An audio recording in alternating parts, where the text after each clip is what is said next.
ऐसा अक्सर कहा जाता है कि if you are running away from some kind of pressure and mental instability and you can say mental unstability या फिर इनएबिलिटीज, तो आपसे कहा जाता है कि आप कोई जर्नल पढ़िए, कोई रीडिंग करिए, कोई बुक पढ़िए, कुछ भी जो आपके माइंड को चेंज करे।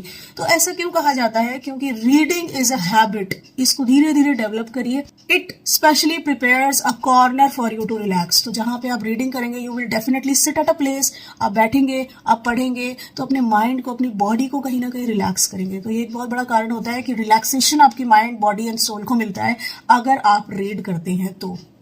नेक्स्ट थिंग, ये सेटअप करता है boundaries. It helps you to set up boundaries, जैसे कि physical boundaries, emotional boundaries, sexual boundaries, ये सारी चीजें आपके लिए डेवलप होती है और एक बाउंड्री क्रिएट होती है। ऐसा कैसे हो सकता है?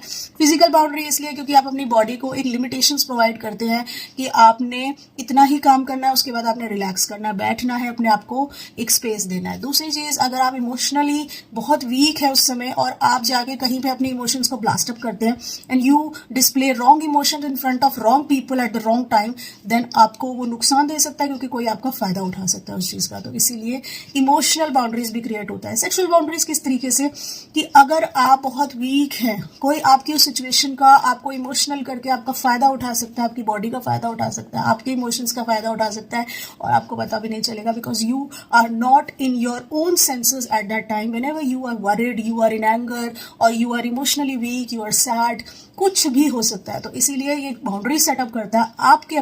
You start developing feelings, you start feelings also. तो कैसे होता है कि जैसे आप फीलिंग तो आप में है, लेकिन when you are reading you start developing the same feelings which are there in the book, and especially you start feeling the same feel which the other feels up inside them.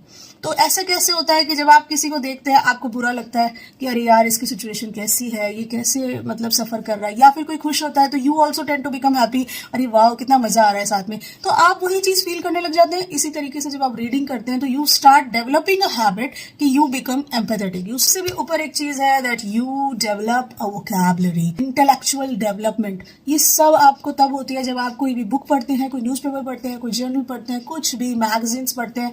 आपको एक तो general knowledge का पता चलता है। आप अगर novels वगैरह पढ़ रहे हैं तो आपको न्यू वर्ड्स उसमें मिलते हैं, न्यू सिचुएशंस मिलती है, न्यू लाइफ स्टोरीज मिलती हैं, दूसरों से आपको बढ़िया चीजें सीखने को मिलती हैं कि अगर उनकी लाइफ में ऐसा कुछ हुआ था तो उन्होंने कैसे टैकल किया। Now you get an idea how to tackle your own situations.